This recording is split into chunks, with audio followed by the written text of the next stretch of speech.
Missouri, home of the beer-shilling horse, the best fans in baseball, and this week, the most important mediocre college football team in history.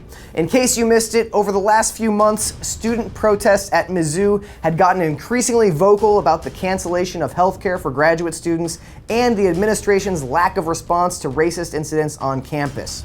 On Saturday night, the school's football team, with the support of Coach Gary Pinkel, announced it wouldn't practice or play any games until a grad student named Jonathan Butler ended his hunger strike.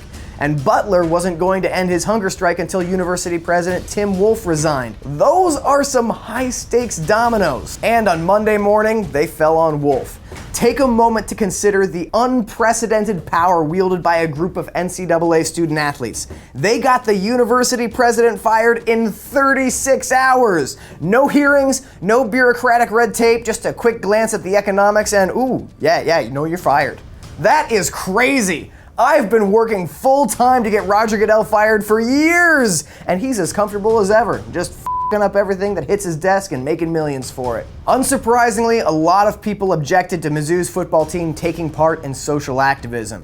For a lot of fans, there's a desire to view sports as just sports, a competition that happens only on the field, played by beings who should only ever think and talk about the sport. Now, these fans turn on a game and they don't want to think about the world. They just want to watch the absolute peak of human athleticism and maybe yell at Brady to throw it to Gronk. He's your best target. Oh, Amendola in the red zone. Come on. Fantasy football. It's a great thing. But sports has never been just sports. It wasn't just sports when Jesse Owens won gold in Berlin in front of Hitler, and it wasn't just sports when Jackie Robinson broke baseball's color barrier.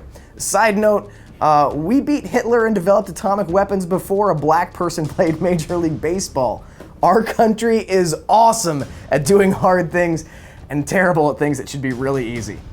But it's not just those iconic history-making moments where sports and the wider world bleed together. It's not rare. Last December, LeBron James wore a t-shirt with Eric Garner's dying words during warm-ups. Before that, LeBron's Heat wore hoodies to speak out against Trayvon Martin's death. After Ferguson, several Rams came onto the field making the hands up, don't shoot gesture. And in every instance of black athletes objecting to the killing of innocent black men, there has been support, yes, but there's also been a vocal backlash. And the underlying message in that backlash is this: we want to watch your athletic feats, but don't weigh in on this injustice we're trying to ignore. Stick to sports. And I'm not trying to make this a race thing, because it's not just race, it's everything. Chris Kluwe probably shortened his NFL career by speaking out for gay rights. Northwestern's football team tried to unionize. Ronda Rousey spoke out against testing for marijuana. And the most popular sporting event in the entire world is built with corruption and slave labor. Nothing is ever just sports. And I get wanting to turn your brain off while you watch the game. I really do. When I take a bite of a hot dog, I don't need someone to tell me, you know that's just lips and assholes, right?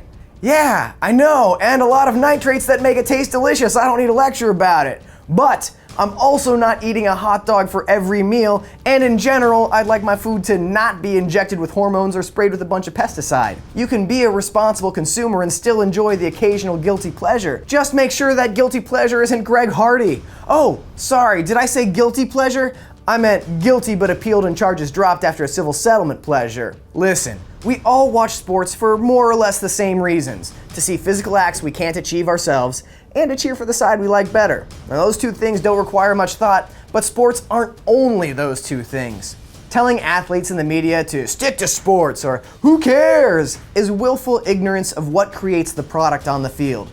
And doing it all the time is like having a hot dog for every meal, except it makes you the asshole with lips.